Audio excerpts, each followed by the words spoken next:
Hi, it's Nathan Carnage Corbett here, 11 times world champion, and you're listening to the Physical Performance Show. And the winner is... Failure is not an option.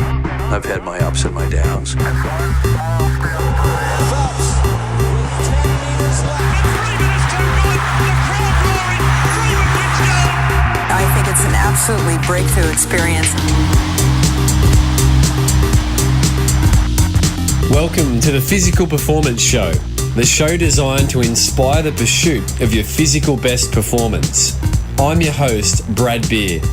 Listen in as we delve into how the world's top physical performers achieve their success, as well as the highs, the lows, and the journey of getting there. Let's get ready, set, let's go.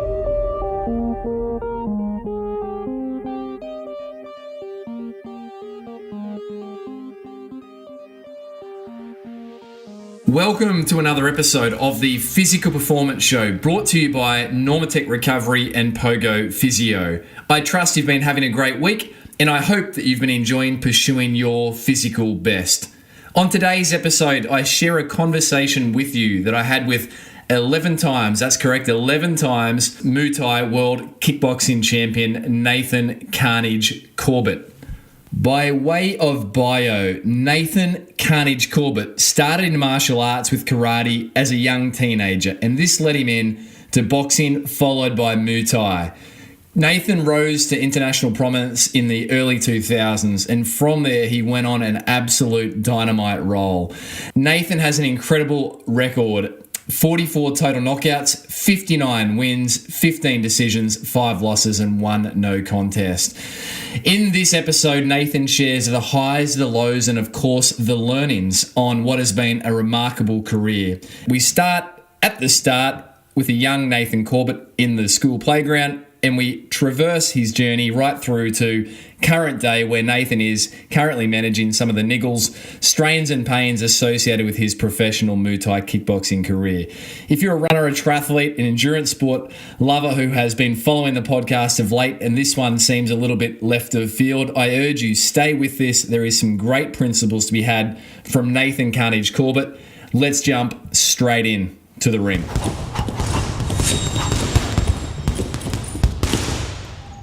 Listeners, this is a real treat. I've known this gentleman for many years, and he has been a requested guest on the program through multiple sources, and so we've been able to catch up finally, and I'm really excited, a little bit nervous to sit opposite 11 times world Muay Thai and kickboxing champion Nathan Carnage Corbett. Thanks for joining us today, mate. Oh, thank you, Brad. It's a pleasure to be here, and it's great to reconnect with you again after so many years. Nath, let's start with something a bit fun. What's one thing that scares Nathan Carnage Corbett? What's one thing that scares me?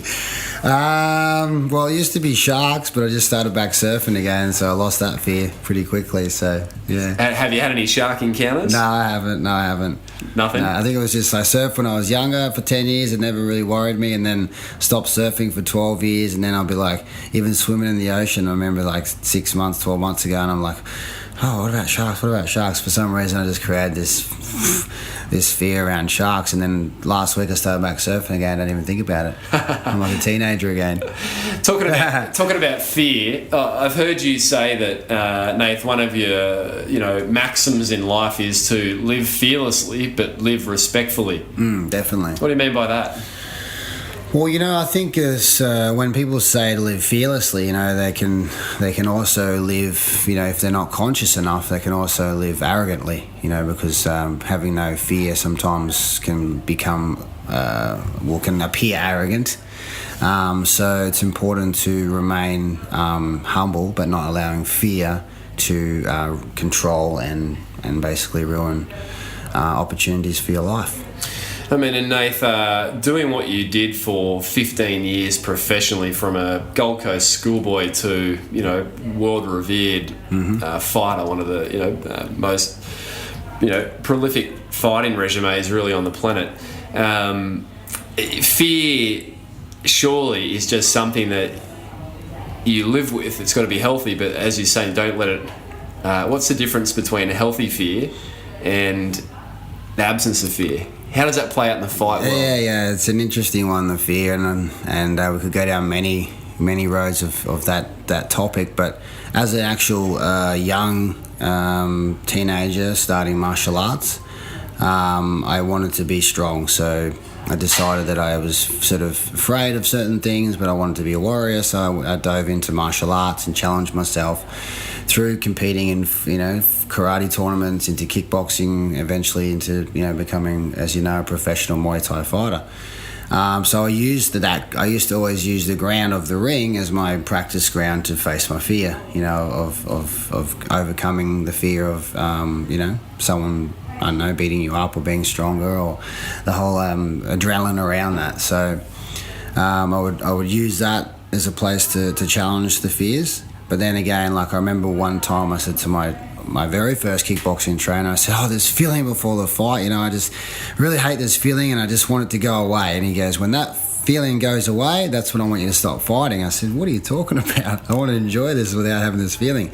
And he was basically explaining that, that feeling was like, obviously, that fear or that anxiousness or that energy, is what created that spark, which, and when I look back at my career, it really gave me that spark that made me on edge, and I was always on edge and never really just like, it wasn't over to the fat lady thing, I was just always ready the whole time. I never took any opponent lightly. I never took anything lightly at all. So I guess it was like something that I thought I wanted to conquer, but at the same time it was something that actually created all my success. Yeah. It's that double-edged sword. Yes, a double-edged sword. And Nathan, has there been, and we'll go backwards in a minute to then go forwards, but has there been one occasion in all your career, which is prolific, where you were more fearful than any other occasion? Yeah, I think every time I had a rematch, like if I had to fight someone again, like I had the fear building up to the fight, the anxiousness, the expectations, being world champion, fighting another big fighter. And I heard of Mike Tyson used to say the same thing, of always feeling like you're going to get found out, like you're actually not that good. And this next guy's going to come along and beat you and be like, yeah, see, you weren't that good. So it's this horrible thing that happens sometimes in a fighter's mind or an athlete's mind. So, that would happen, quite often.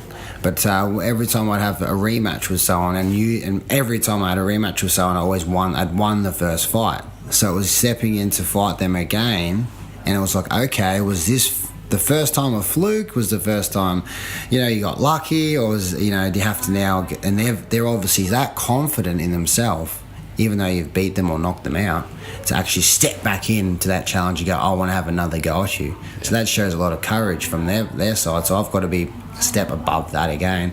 So that would always make me a bit anxious. So it's a couple of big opponents that happened with me.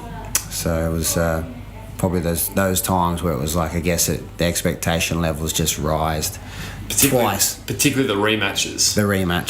And, Nathan, with... after you've won the first one, it's a mental game to think, well, if I lose this fight, does it make the first one just meant nothing? Yeah. And, people often say, I know from my junior sport, triathlon, you're only as good as your last race. Yeah. And for you, I guess, you'd feel that expectation, you're only as good as your last fight, and you've already dusted someone up, and then you've got to go back and risk the fact that you had the better of them. Exactly. So you feel that heightened pressure. How did you deal over those years as your resume grew and you accrued world title after world title and your 75% knockout rate? I think you won 65 fights out of 69 fights. Was that right, or what was it? Yes, I believe it was about 64 fights for 60 wins. 60 wins, sorry. So, how do you deal with the increase in expectations? So you've come from a schoolboy on the Gold Coast, and we'll go back there in a moment, to starting to win fights and beat opponents and get a reputation. The bit that amazes me is not getting to the top, but staying at the top. How did you deal with those expectations? Yes, it was a big pressure. I remember at one stage I had 30 fights, and no losses, and then I had a loss, and it was just like, whoa, how do I get over that? But obviously I did and went on. But how did I keep the hunger, to be world champion? So my first world title was in 2003, and I remained world champion until 2013, up until my last world title fight. I never lost the world title. I just decided to stop fighting. So for 10 years I was world champion, and I went 3 different weight divisions. I went up in weight over the years. And one person had asked me this question a long time ago, like, you know, how do you, after winning 1, 2, 3, maybe even 4, let's just say 5 world titles, how do you stay hungry? Like, you know, where you, on your way up, you're like, I want that title, and you get that title, and you say, okay, I'm still hungry, I want to keep it, and then you get another 1, 2, 3, 4, 5, you're like, how do I keep staying hungry?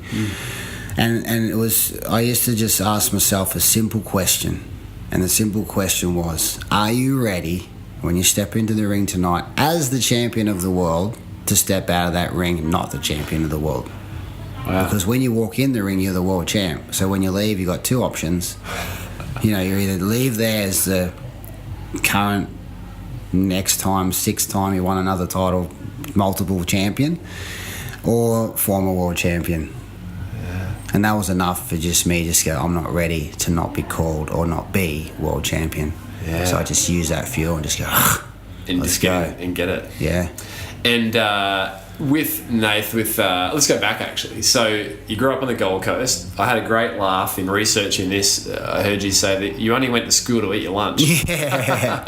I think I learnt that from someone a long time ago, but I liked it. I heard that once. I was like, I like that. That's pretty cool because, you know, like I wasn't a bad kid. I went to school, but I guess the comment to flesh it out was basically that, you know, I was never really, you know, academic at school. I never like completely failed my subjects or anything, but I just never had a desire or passion or sort of, you know, a vision for any of that for my life. And I certainly didn't know I was going to be a champion either, but I knew that that's the road I wanted to go down as far as becoming a warrior, you know, so whatever that looked like, I didn't know at the age of 15, 16, 17. So yeah, kind of went to school to eat my lunch, but I still went till year 12. I didn't quit. I didn't give up. I didn't, you know, jump out early or anything like that. So. And that was here on the Gold Coast? Yeah, Benalla High. I went to Benalla High School. It was actually 20 years now. It's my 20-year high school reunion. Are you going? I haven't heard of it, so no one must have organised it. Well, I went to the 10-year one, but yeah, I didn't go to the 20. They haven't organised it, so people have just gone, don't worry about it. So school, and then what drew you to martial arts? Like, what was the attraction in the first place? You said you wanted to get stronger. Right? Yeah, it's the whole Karate Kid story. I like to say that because, like, you know, you look at Daniel-san, you know, he sort of like wants to learn martial arts, and then he gets bullied by the tough dude, and then, you know, he wants to become this hero and champion and stuff. And I certainly wasn't bullied, but it's kind of like a sliding door moment because I never thought about fighting before this moment that happened in my life. But, you know, I was in the school ground, and one guy that we were like supposedly friends with was like jealous because we didn't go camping and take him with us for some reason, I don't know, and he decided to punch me in the head, you know. So I was just like, rightio. So I tried to like have a little bit of a fight, but nothing really happened. It was broken up more quicker than it was sort of happened. And it just left me with a sense of like, oh, I don't like that, you know, no one's going to do that to me ever again, you know. So that kind of pushed me into wanting to learn, you know, to defend myself, protect myself, protect my family and all that kind of stuff. And it drove me that to where I am today, where I travel the world and inspire, lead, and, you know, train people. So it's interesting how like one little small thing can completely trigger something in your whole life that just goes in another way. And obviously it went to a positive way, you know. Yeah, I mean, so up until that point, because I think people outside the world of your sport could just assume that he's an 11 times world champion, big, solid, you know, physically intimidating looking person, that you're just naturally aggressive. Yeah, that must attract. But those, I mean, I've done it for many years, and it's actually almost opposite. I find that it's actually fueled, channeled aggression at the right time for the right reason, the right purpose, as opposed to just destructive aggression, which is such a healthy form of it, you know, when it is channeled for the right things. So up until that point, for the clarity of listeners, you weren't a guy going around school picking fights or anything like that. No. You were a victim of a violent act. Yeah, well, actually, I mean, people say, you know, I think I've told someone before, and they said, so it was like bullying. I said, no, I wasn't bullied. That's not bullying. But it actually is bullying, but I don't look at it as bullying. I'm just like, whatever. Yeah. And I was the cool kid. My sisters were older. They had like, you know, I was just like surfy, and like it was all good, you know. I never even thought about fighting, and didn't. I was a surfer. So you had a couple of older sisters? Yeah. How many older sisters? Two. They're 2 years older, like 2 and 2. So it's like I was like 14, so that was 16 and 18. And so you were baby Nathan, the baby brother. Yeah. I haven't always been that way. Yeah, always. And because I grew up, my dad wasn't. My mum and dad broke up when I was 10, so it was my mum, myself, and my 2 sisters. So I grew up through teenage, adolescence, and all that with all females, and I was like the youngest, but sort of like you were the man of the house. The man of the house, but I was certainly not big enough to be the man. But I guess that's another challenge. But do you think that drove you a little bit in terms of you were the man of the home, and you discovered the need to have that confidence, feel strong, protect, like you can protect people, and you found martial arts. Yeah. And that probably was a bit of fuel for you, the fact that I am the man of this house. Yeah, and like it was always about protecting, it was never about hurting someone. Although my fight, career shows differently with all of like 45 knockouts. My fight name is Carnage, and it's sort of like completely, like I said, a switch of personality. But again, it's focused aggression, it's driven, and when I step in the ring, like I don't have any like there's been fights where I've stepped in the ring with an opponent, but he was disrespectful, he was arrogant, he was cocky. So then when, like, for example, if I got him into the corner and he slipped a little bit and he was sort of half hanging in the ropes, I'm going to knee him straight in the face. Like, I don't even care about him. But then if it was someone who was a respectful warrior that slipped at the same time, and I was like, just let him off, Yeah. So, like, I had no mercy when I was in that situation, depending on the character of the person. So, because in researching for today, I watched a fight, and pronunciation might be off here, but Saki or Gokhan Saki. Saki, and left you with a collie, connected on the back of the ear. Open, yeah. But I was with interest. I knew one of the guys in your corner, Ed, and I was really interested how when he came around at the end, because obviously the ref called it out due to a medical situation. That your team embraced Saki. There was no animosity. No, he's such a great man too. We've actually become really good friends, and he's now signed with the UFC. Had his first fight in Japan in November, and got a KO win. So yeah, he's a really honourable, respectful man. He's probably one of the best, strongest kickboxers there ever is. In the last sort of 10-year history, as well as Tyrone Spong. So it was unfortunate because that was my last fight. So it was unfortunate that I didn't plan it to be my last fight, but life took me that way, and it was unfortunate that it sort of ended that way. But the one thing that I was blown away by was like 2.5 years after I fought him, and then all of a sudden he messaged me on Instagram about something, and before I know it, he was helping me out and paying for me to fly to Holland to do seminars and paid for it all. I'm like, all right, so this guy, haven't spoke to him, we fought, we met, there's a brother, respect, sort of love, and then on the phone talking for half an hour, and he was telling me back in 2007, he used to look at me and think, this guy's amazing, if I can get up to that level I'll be doing well. So you just it's crazy, I think how life turns around sometimes and shows you things. But he's a phenomenal fighter, and he's a good man.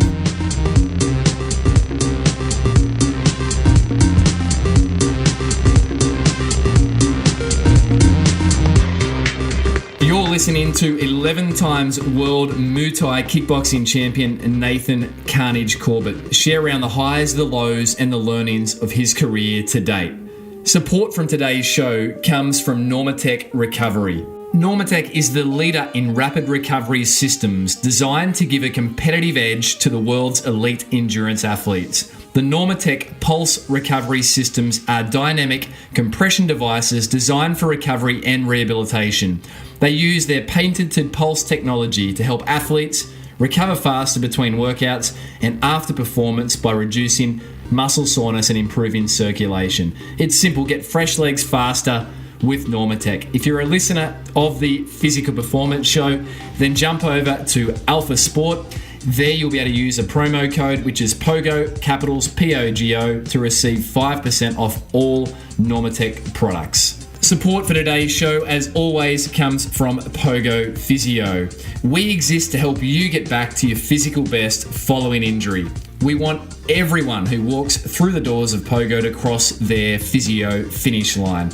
That's where we high-five you and tell you that you've finished rehabilitation and celebrate the fact that you're back to your physical best. We do this through traditional session-to-session appointments, as well as some industry-first models of care, including our unique 2, 6, and 12-week fixed-fee, unlimited access finish line programs. These include unlimited hands-on rehabilitation, such as physiotherapy and remedial massage, and unlimited access to active rehabilitation, including clinical Pilates and use of state-of-the-art equipment such as the Alter-G anti-gravity treadmill. In addition to the finish line programs, we also offer our clients fixed-fee monthly packages known as wellness boosters. With these boosters, our clients can enjoy remedial massage, physiotherapy, clinical Pilates, and use of state-of-the-art equipment, all from a low $195 per month. To find out more about Pogo Physio's services and to book your initial appointment, jump over to pogophysio.com.au. But now let's jump back to 11 times world Muay Thai kickboxing champ Nathan Carnage Corbett. In the UFC, there's a lot there, Nathan. The UFC world, I mean, it's certainly been a bit of a boom, hasn't it, in the last few years? Yes. Your career almost seemed to just skirt the, as your career was sort of coming to a close, it was sort of booming. That's right. Do you look at that with any kind of degree of geez, the timing was a bit different there, or doesn't affect you in any way, shape, or form? It doesn't affect me because I never thought about being an MMA fighter, so it doesn't affect me to think, I missed out on the opportunity because I was a Thai boxer, I was a stand-up fighter, I like stand-up striking. Yep. So I never felt like, now all of a sudden these guys are getting all this exposure, because it's like, okay, well, that's cool, but that wasn't my game, so yep. Maybe I could have crossed over, and there's always maybes in everything you do, but, I'm pretty excited now to actually pass my knowledge on to these actual fighters in America, in the UFC, and see them use the striking skills that I believe will work well for them. Which is the new chapter for Nathan Carnage Corbett. The nickname Carnage. Yes. Who gave you that, and where did it come from? Actually, John Wayne Parr, which is another legend Muay Thai hero on the Gold Coast, and I was training and fighting under him when I first started Muay Thai in 2000. Well, I started with another trainer before that, but as I'd moved through into a new gym.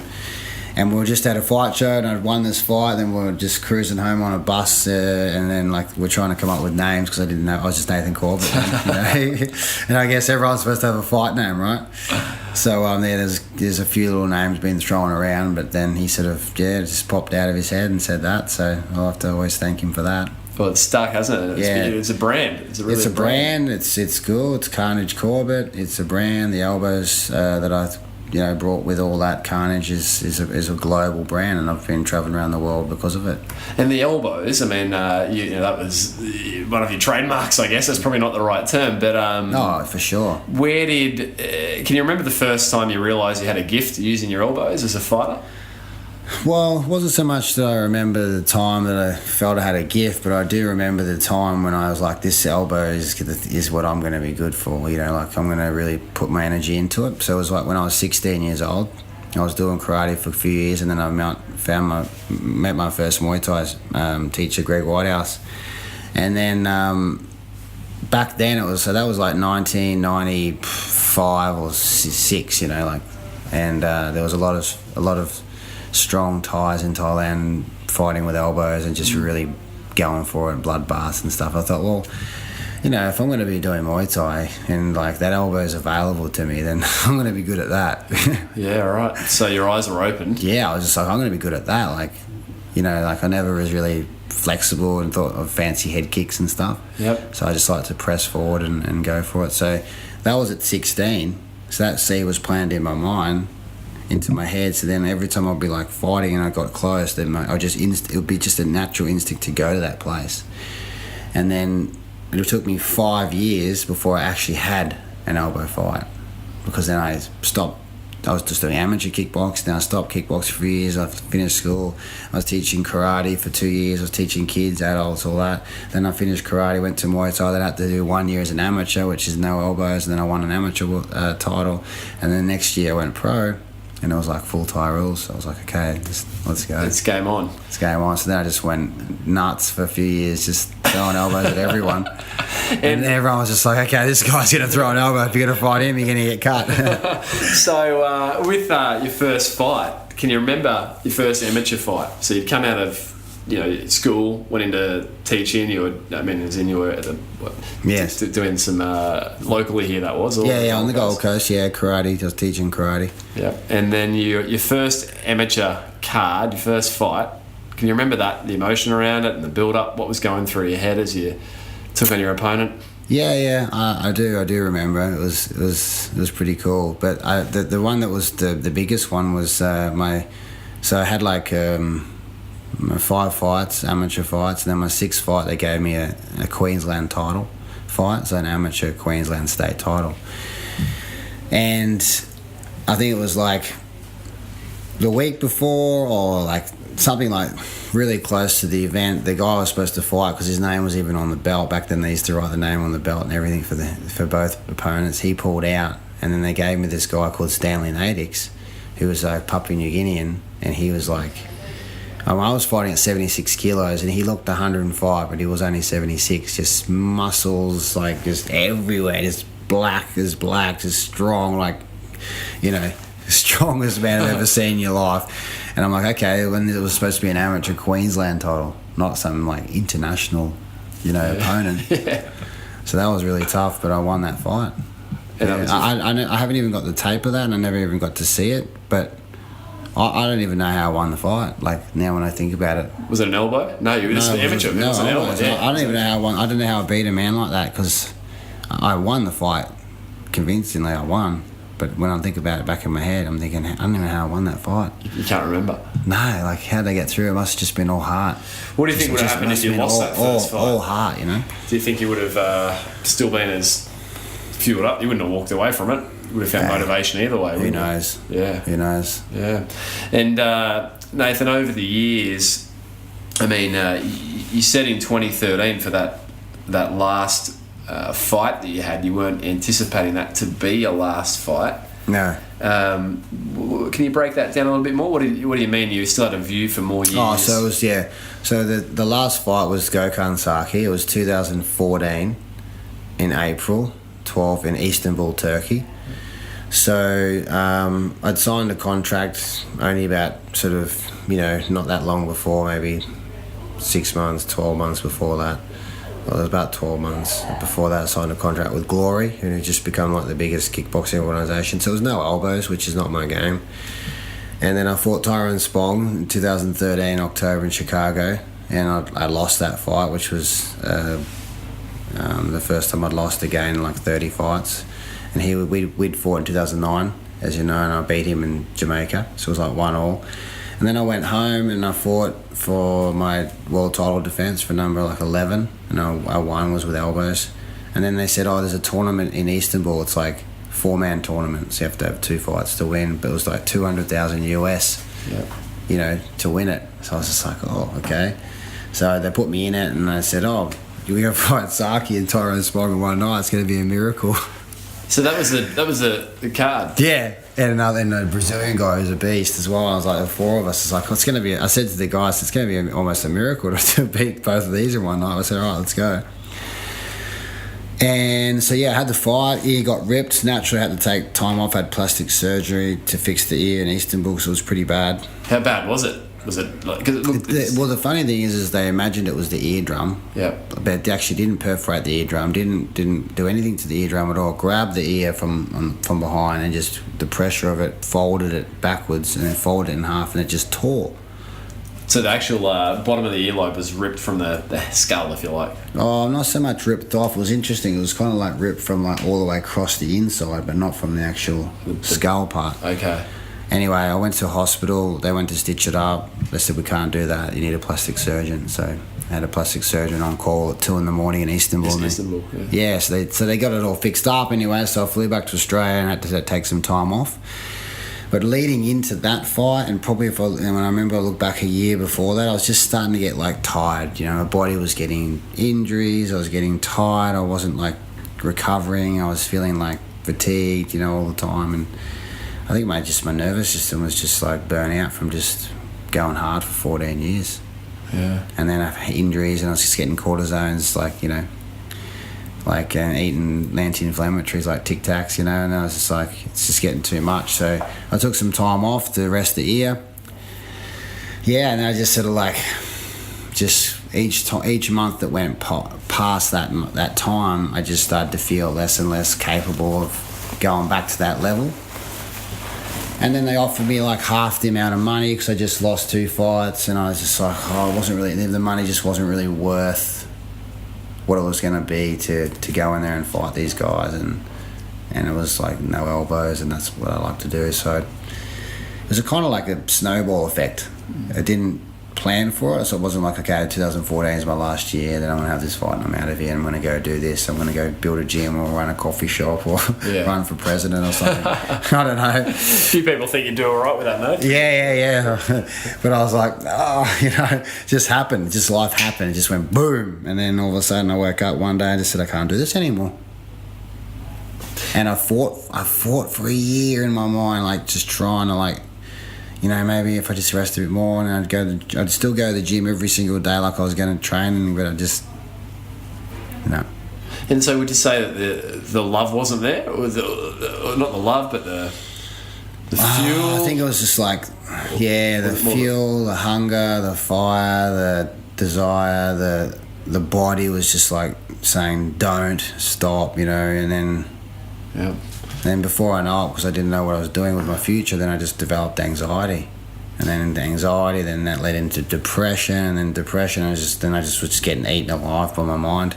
So this is all, so 2014, that last fight, it was not the expected end. You sort of, there's this lull in motivation, fuel, your body was tired, and then the anxiety, which in my work as a physio, and I get the fun and privilege of working with people that are always pursuing their physical best, I see it that it's actually, and I can see it in myself now post my junior triathlon days, it's actually my physical activity was a medication for my inherent underlying levels of anxiety. There you go. And when, you know, over the years, I mean, my story with an knee injury I had as a 19-year-old, it stopped me directing my tracks from triathlon, and I was miserable. I was depressed, but not clinically, because I hadn't actually sought help for it.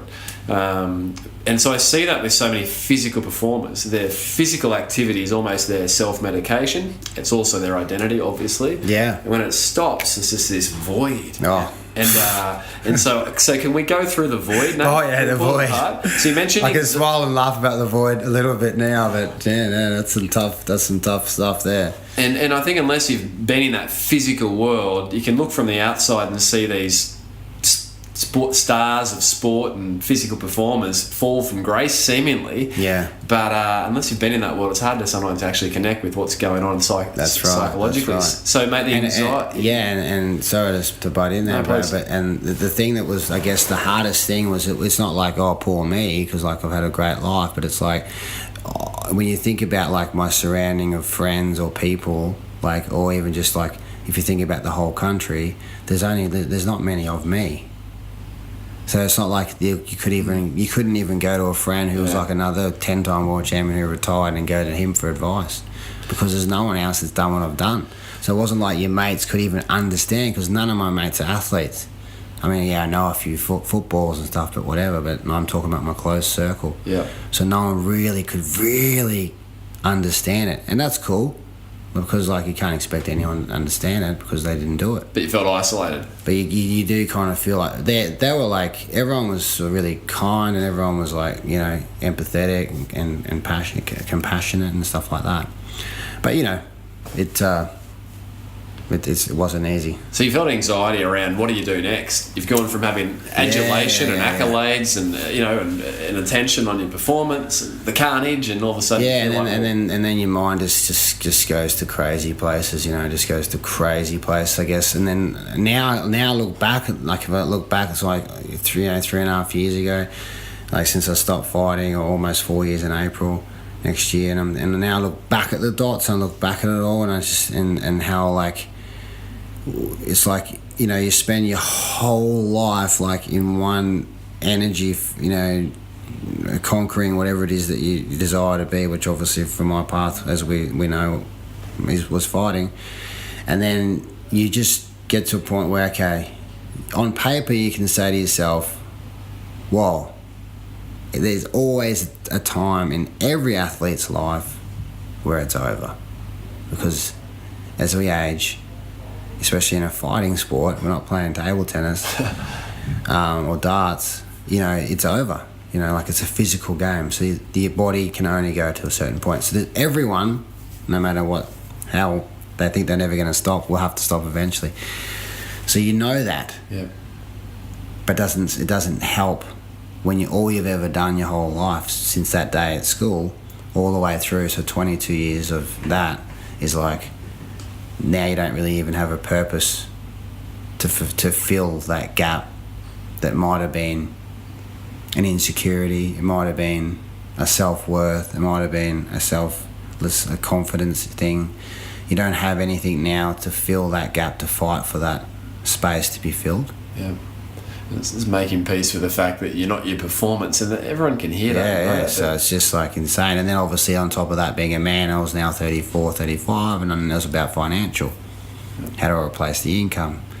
It wasn't so much, I didn't care about the pats on the back. They never really bothered me because I did what I did for an internal flame.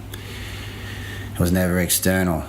But it was more like just, finding what it is again that I can do that's going to meet that same sort of feeling of like drive and desire and to fuel. Because I made a decision when I was young that I wasn't just going to be a normal person, and define normal is up to the individual.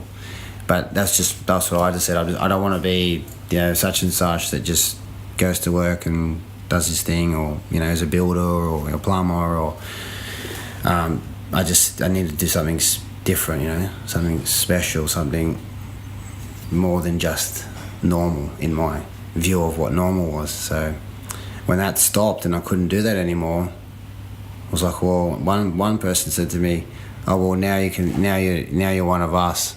You're like, now you're one of us, and welcome to the real world, or something like this, And it didn't really sit with me too well. I was like, no way. The comment didn't sit with you well? No, the comment didn't sit with me well at all. Like, I don't think I'm above people, but I just choose to do great things. And I hope that inspires other people to do great things for their life as well. Because it doesn't come without hard work, and there's obviously fear and doubt in all of us. So, yeah. Did you seek any, help for depression and that through that void? Yeah. I went to doctors and they gave me tablets and shit. It's like, okay, here's some medication. Try that to calm the anxiety. I didn't want to take it, but then I thought I'd take it. Then I'd take it, and I'd stop taking it. Then I'd go 6 months without it. Then I'd be like, maybe the doctors are right. Maybe they can help me. So I'd go back to the doctor, and I'd try it again for 3 months. And I'm like, no, I don't really want to take this. And then I'd stop taking it. And then I'd be like, back and forth, just along trying to survive, do seminars, travel the world, find my purpose, find my passion, heal my body, because my body was in pain. I felt twisted. It was just aching everywhere, and just like hang on. Well, there was a lot of dark days in between, but in terms of healing your body, Nathan, we connected recently and was talking about your hips, right? Yeah. So can you give listeners a little bit of a perspective on the insights of the rigours of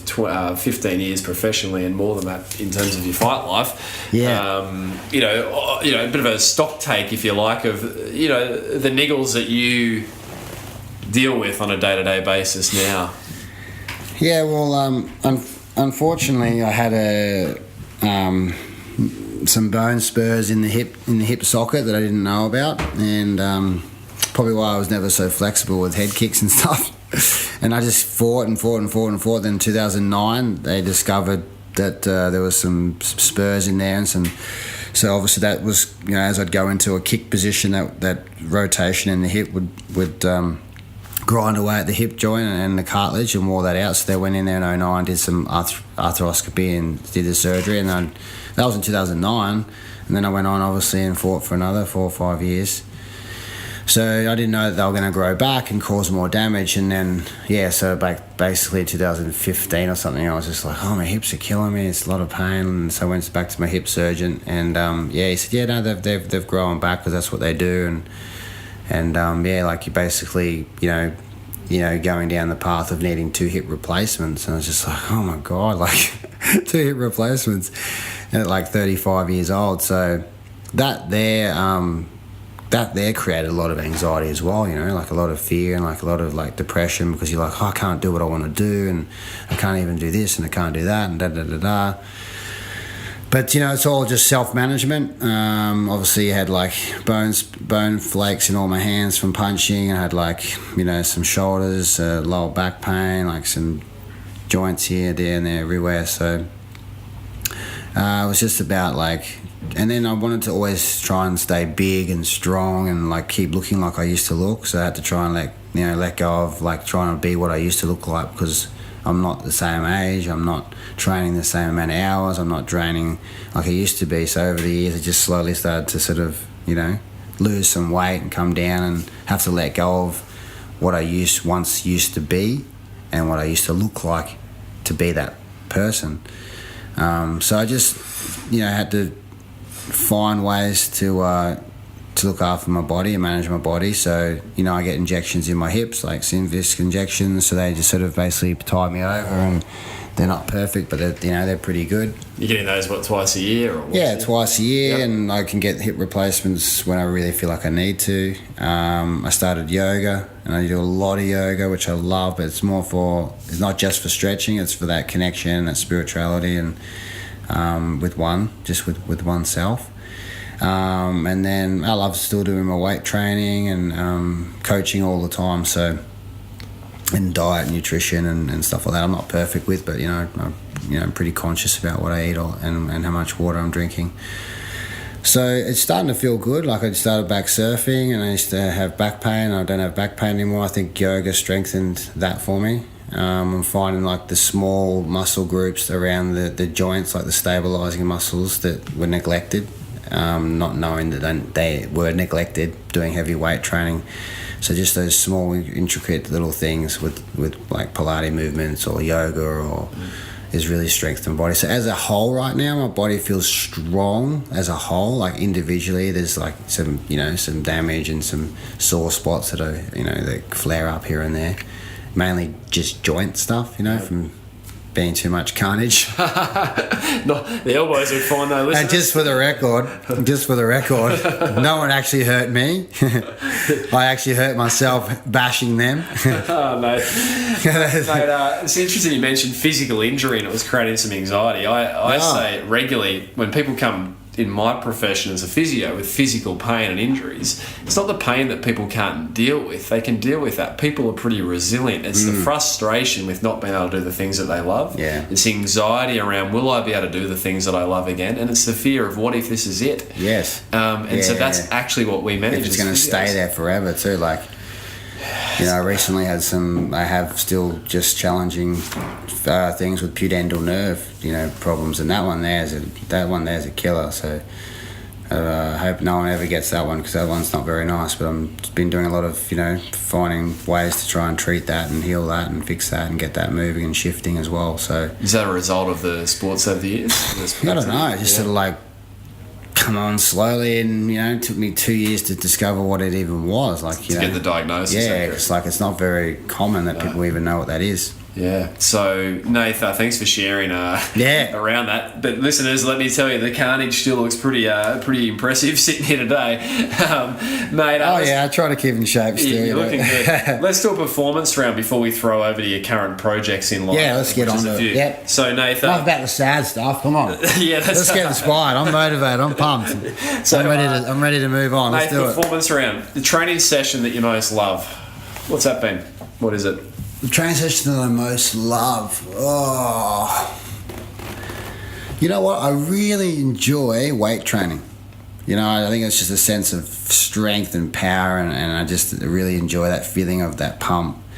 Obviously hitting pads and stuff, felt amazing back in the day as well. But in my current time at the moment. Besides doing yoga and feeling really, really, flexible after an hour, I just really enjoy the pumping iron. And so, how Arnold Schwarzenegger, he had something right there. How often are you in there, in the gym? I like to. I was trying to go 5 days a week, but with balancing, doing yoga, surfing, training people, I've got to listen to my body. So I try to get 4 days a week where I'll, sort of look at different body parts and strengthen them. Any favourites, favourite exercises you get done in the gym consistently? Not really. I kind of train the old sort of when I was fighting. In the end, I did a lot of plyometrics and explosive stuff, and I just stay away from all that now because I'm not an athlete. So I just mainly do sort of your bodybuilding sort of style, where I'm sort of just focusing on body parts and just building them, making them strong. But like I said, I've found with the combining that with yoga, which is kind of going against what yoga is. Like they say you shouldn't do the weights. Well, they don't say you shouldn't, but I know that they don't like just, make the body tight and, you're supposed to loosen it up. Yep. But I'm finding that it's strengthening the smaller groups as well. So I'm never going to stop weight training. I love weights, and I think it's important for all of us, as well as bone density and and that's where females sometimes get it wrong, thinking they're going to put on too much muscle. It's not that easy, believe me. And it's important for their bones. It's uncanny you just said that. I sat yesterday with a former guest of the podcast. We have some expert editions, Professor Belinda Beck at Griffith Uni, and she's one of the world's preeminent bone experts. Wow. Exercise. And she mentioned that the biggest mistake people make is they stop lifting heavy in the gym through their lifespan. Yeah. It is one of the best ways to grow and look after bone mass, deadlift, squats. Cool. So mate, never stop. No. Of course, go within the realm of your body, but definitely don't stop. You're listening to Nathan Carnage Corbett, 11 times world Muay Thai kickboxing champ, share around the highs, the lows, and the learnings of his journey to date. If you missed last week's episode featuring US Olympic triathlete Ben Canute, then be sure to jump back and take a listen. Probably my proudest moment, or the proudest thing about my whole Olympic journey, was actually the qualification in Yokohama and doing it on a runner's course, when I think most people wouldn't really consider me a runner at all, and doing it kind of in a different way than everybody thought that I would, and surprising a lot of people, I think. To tune into the full episode and explore the archives of the Physical Performance Show, be sure to jump over to pogophysio.com.au, or of course your favourite podcast player, and there you can peruse all the archives. Now let's jump back to Nathan Carnage Corbett. And Nathan, in terms of any sessions that you used to just dislike through your years?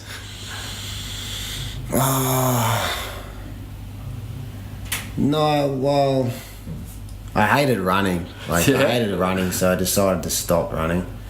Wasn't really a distant runner, so I gave that up and just turned it over to sprint training. And everything I did was just explosive and powerful and aggressive, and just exactly like my fight style. Yep. So you didn't like the running. Your hips, did they ever used to hurt when you were running? Never got hip pain? I didn't really notice it until in 2009 when I had the surgery. Then I went to get back to running, and then I realised, this isn't so good. So I had to stop the sprints then and went into more plyometric sort of, high-end conditioning. Not CrossFit, but, that kind of CrossFit sort of style of training, throwing things around and just, getting the heart rate right up. Who's the athlete that the Carnage most admires, and why? Who's the athlete? I'm not too sure. I sort of don't really individually am inspired so much now by certain sports people. When I was coming up through my younger days fighting, I used to go, that fighter, and then follow them and almost mimic some of their movements and stuff like that. And I found that the older I got, it wasn't that I wasn't that I didn't admire them or respect what they do or who they are. I just stopped being a fan in an inspirational way of other fighters or athletes or anything like that. So So no, this brings to mind. You just drew inspiration from various sources and continue to do so. Yeah. Toughest opponent you ever had? Who and why? Toughest opponent. Well, there's probably Tyrone Spong was definitely one of the hardest men that I've ever fought. We got to fight twice, and same with Steve McKinnon. He's a really tough guy, and we fought twice as well. So they're two pretty strong guys, yeah. Nath, in terms of backing up after a fight, what's your best recovery tip for people that are out there performing? What's Carnage's best recovery tip? I mean, recovery after. To be honest, there's so many things you can do to recover, and it's individual. You get some guys who can go out there, for example, they have a fight, they knock the guy out in one round, they're not injured, they don't even need to recover. But then if you're talking about footballers going out there and smashing themselves, they need to recover. Or running an Ironman or something. So I would say that without going into details about what you should do for recovery, I mean that's more your expertise for sure. I would say that it's really important to recover with the mind. So switching off from. Allow yourself, for example, when I used to win a fight, you'd sit in that feeling for 4 days, 5 days, and then you get a newspaper story the next, on the Monday, and people would be talking to you, and it'd be you come down on that high, you just sort of roll over for about a week, and then it would just go bang, stop, no one will call you anymore, no one texts you anymore, life's moved on. So, the most important thing I find for recovery is a mental switch recovery, because if you're just constantly in your head, you're never recovering. You can do all the physical elements of rest, ice, swim in the ocean, put your feet up, get a massage, come see Brad, get your physio sorted. But if you haven't switched off, one of my young students that I train, he's having a fight this Sunday. He's only 12. He's been fighting so much, and he said to me, I'm going to have a break at the end after this fight. I'm really tired. I'm like, yeah, be 12 and have a break. I said, but what I want you to do for me in that break over that Christmas month, he said, I want you to stop using Instagram. Wow.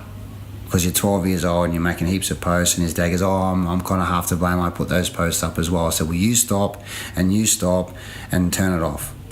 And said, and now have a break mentally from the sport. And don't talk about the sport. Don't hang out with the sport. Don't be, you can, of course, if you want, if you've got friends in it, but have a break. Yeah.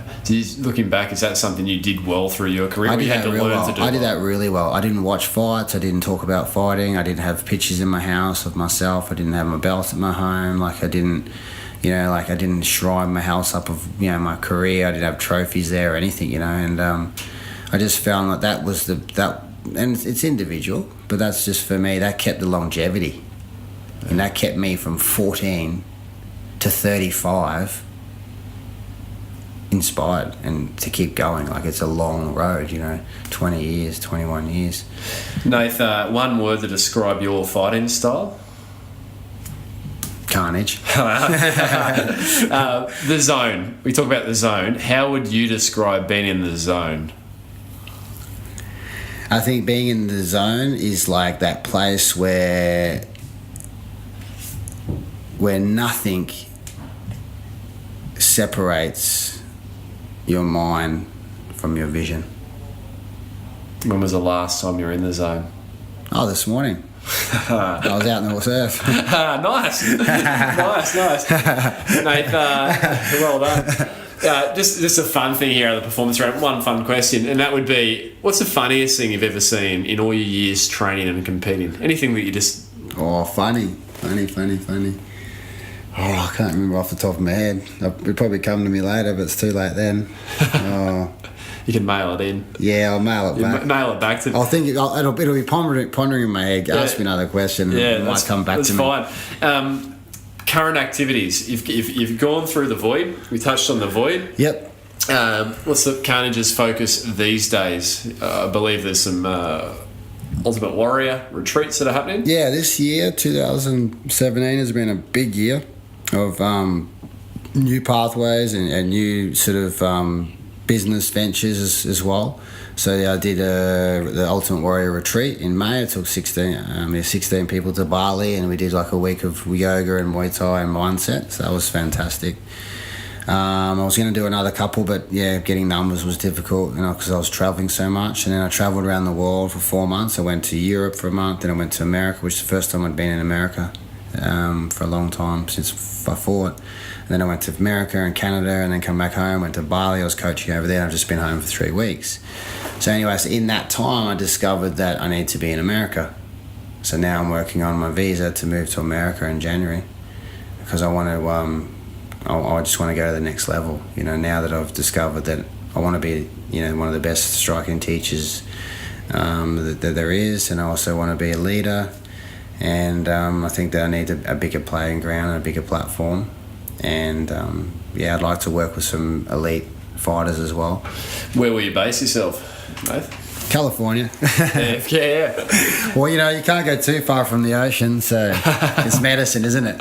It is therapy. So that'll be the New Year's venture. New Year ventures, the USA. Yeah, I'm gonna really go there, and I think the Gold Coast is a beautiful place, and it's fantastic. But it's a small town, and I've done my career here, which served me so well.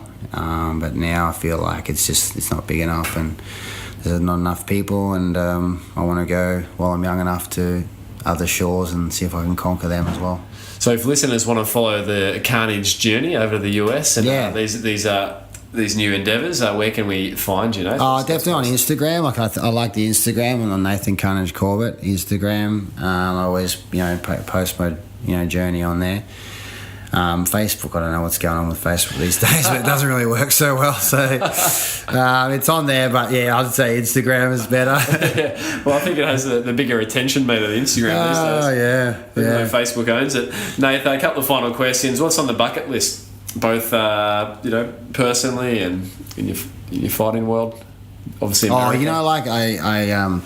I don't know. Things are always changing. This year, it's just things are changing in me. I'm evolving, I'm changing, I'm seeing different things, I'm getting new visions, new dreams, new aspirations. I'm becoming more open to allowing life to flow through my steps of creation.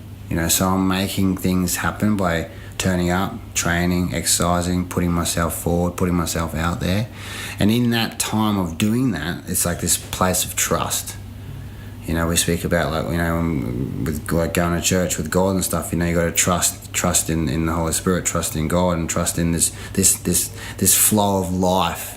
And it's the hardest thing to do, is to trust in something outside of yourself, because you don't know, where that's going to happen, whether it's going to happen, or what's going to come forward from that.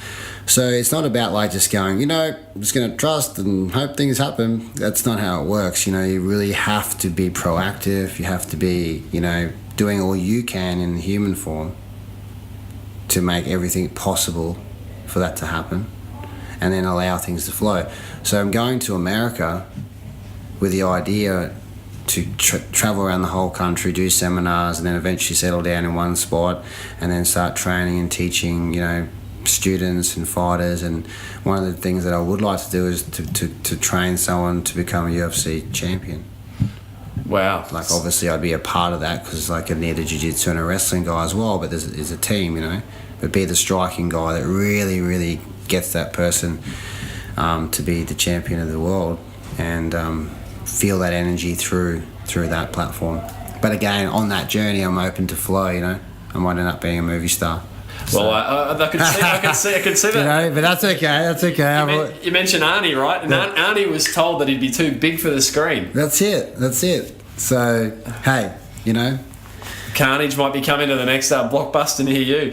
Nathan, all the learnings, if you could boil it down to one thing for listeners who are out there trying to pursue their physical best, their best in life, what would be the one piece of solitary advice you'd leave them with?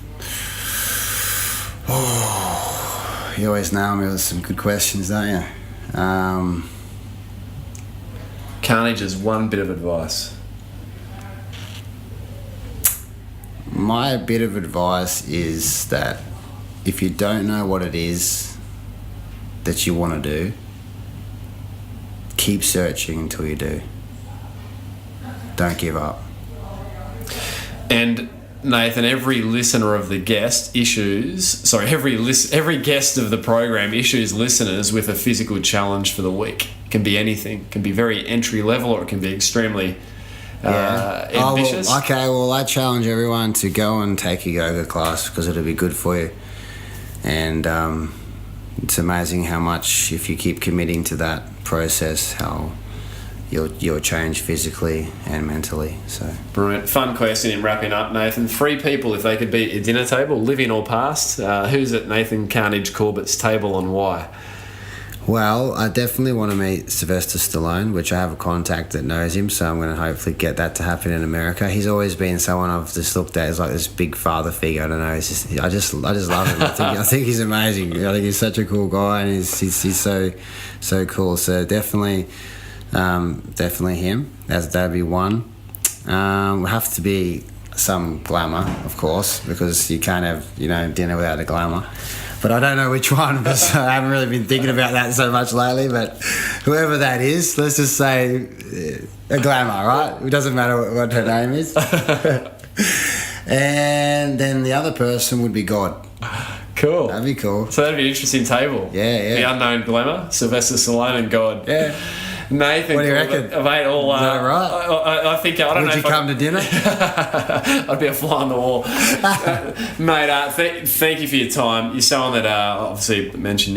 We've known each other for years, both professionally and personally, and I think the way you go about things, mate, the openness that you've got, the sharings that you have given today, really be quite impactful. So thank you, mate. Really appreciate it, and all the best for this shift over the ocean and everything else to come in life. No, I appreciate your time, Brad, and it's great to be able to inspire people through my journey. Absolute champion. Yeah. Thanks, Nathan. Thank you.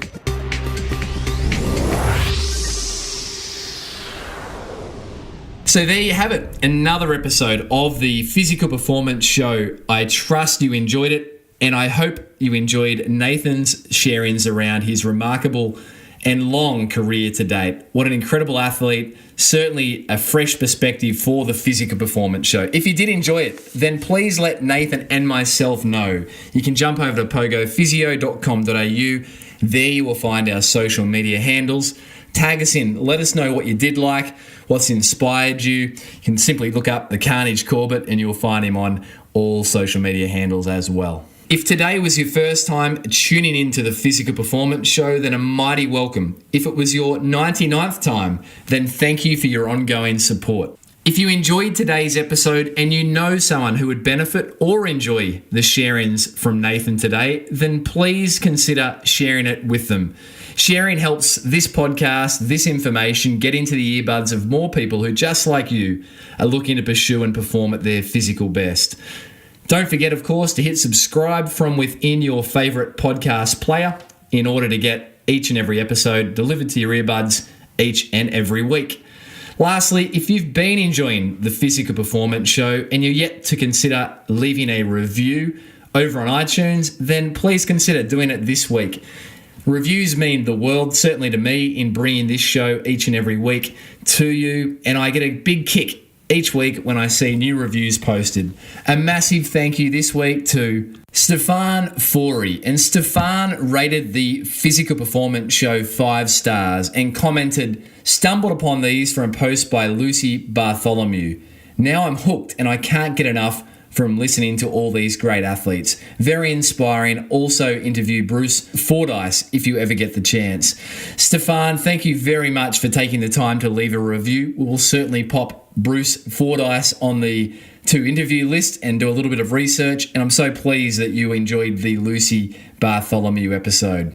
If you have any suggestions on how the Physical Performance Show can be improved, then please let me know. I'm happy to get a direct email from anyone. That's b.beer@pogophysio.com.au, all one word, lowercase. Tell me what you like about the show, what could be better, what you would like to see in upcoming episodes, and I will read that and devour that as feedback that I most earnestly would love. So shoot that over if you get an opportunity or you've got something that you really want to share with me. b.beer@pogophysio.com.au.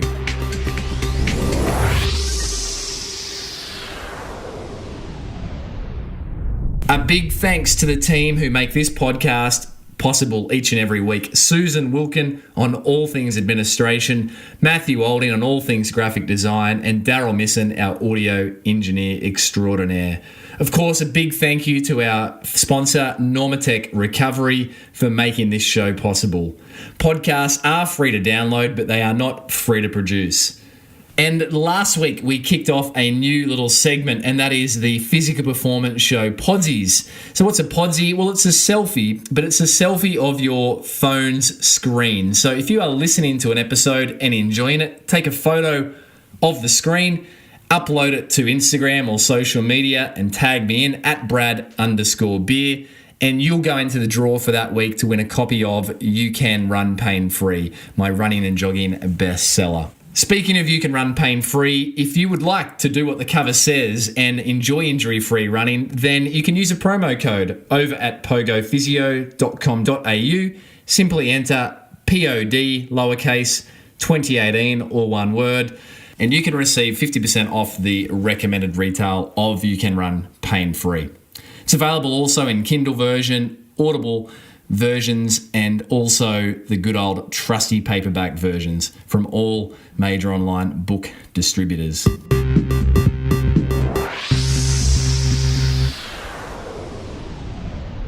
All right, next week, coming up, we have a little bit of a party, a bit of a pause. We hit 100 episodes. It feels like in many ways it was only yesterday that we released the first episode featuring Alistair Day, Ali Day, who incidentally on the weekend just took out second place in an agonisingly close finish in the 2017-18 Nutrigrain Surf Lifesaving title. So well done, Ali, and well done on the character you displayed in such close defeat of the title across the weekend. We are going to episode 100, and it has been requested that you, the listener, get to learn a little bit more about why we pulled this show together. What was the reason behind it? What's been my backstory in the world of physical performance? So next week, I am going to be interviewed, and I will take us through the origins of the show, the future of the show, interweave a little bit of the learnings from my 12 years as a physiotherapist in terms of the performance space.